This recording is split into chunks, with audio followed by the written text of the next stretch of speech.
नमस्कार, इन खबर में आपका स्वागत है। मैं विद्या शंकर तिवारी हूँ। कोरोना का कहर देश भर में फैल गया है। रांची से भी खबर आ रही है कि वहाँ पे कुछ लोगों को अस्पताल में भर्ती कराया गया है। इसके अलावा आगरा से लेकर के दिल्ली से लेकर के जयपुर और हैदराबाद तक जो भी खबर आई थी उसमें दम है। अभी भारत सरकार की तरफ से केंद्रीय स्वास्थ्य मंत्री डॉक्टर हर्षवर्धन ने संसद में जो बयान दिया है उसमें उन्होंने ये कहा है कि 28,529 लोगों पे हमारी नज़र है।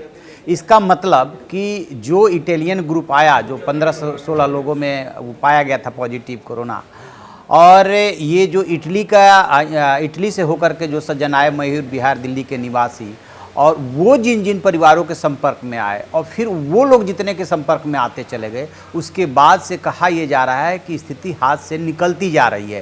क्योंकि होता क्या है कि जब एक आदमी में ट्रांसमिट होता है, उसके बाद जैसे जैसे वो व्यक्ति और लोगों के टच में आता चला जाता है, ट्रांसमिट होता हुआ चला जाता है। ये ज़रूरी नहीं कि एक व्यक्ति 100 लोगों से मिलता है तो 100 के 100 में कोरोना वायरस के लक्षण आ जाए। हो सकता है कि उसमें से 10% में ही आए, 20% में ही आए, लेकिन वो 20% अब कितने लोगों के टच में आ रहे हैं, जब तक उनमें ट्रेस नहीं हुआ है, पॉजिटिव नहीं पाया गया, ये कहना मुश्किल है। यही वजह है कि कल जो स्वास्थ्य मंत्री हर्षवर्धन ने जानकारी दी थी प्रेस कॉन्फ्रेंस करके, और आज जब वो संसद में बोलो तो दोनों के आंकड़ों में काफ़ी अंतर मिला है। अब उन्होंने बताया कि 28,529 लोगों पे हमारी नज़र है। उसमें एक बात ये भी आई थी कि जिस किसी परिवार या जिस किसी व्यक्ति में कोरोना पॉजिटिव पाया जा रहा है, उसके घर के इर्द गिर्द जो है 2 से 3 किलोमीटर में जो भी लोग रहते हैं उन पे भी नज़र रखी जा रही है, उनकी भी जांच कराई जा रही है। तो ये आप एक तरह से कह सकते हैं कि अंतहीन सिलसिला होता जा रहा है। 2 दिन पहले, 3 दिन पहले तक पूरी स्थिति एकदम नियंत्रण में थी,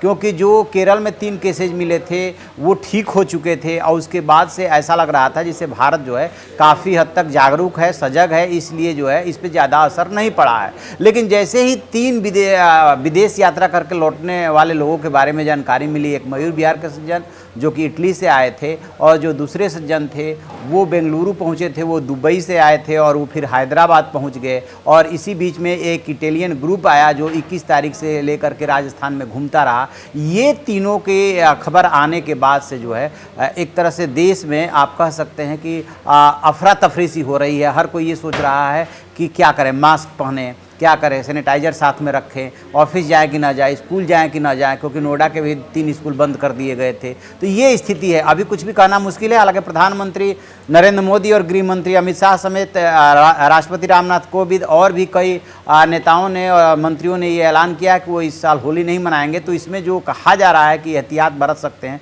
वो यही है कि भीड़ से बचना है, हाथ की बार बार सफाई करनी है, उसको फेस से टच नहीं करना है। ये कुछ एहतियात बरतने हैं और इसका कोई इलाज फिलहाल नहीं है। हालांकि चीन से आज एक अच्छी खबर आई है कि चीन ने इसका टीका ईजाद कर लिया है, इसका इलाज ईजाद कर लिया है। लेकिन अभी देखना ये होगा कि जिस मेजर जनरल ने इसको ईजाद किया है उसने पहले भी इस तरीके के ईजाद किए हैं, अनुसंधान करके, रिसर्च करके, कि वो कितना इफेक्टिव साबित होता है, ये देखने वाली बात होगी।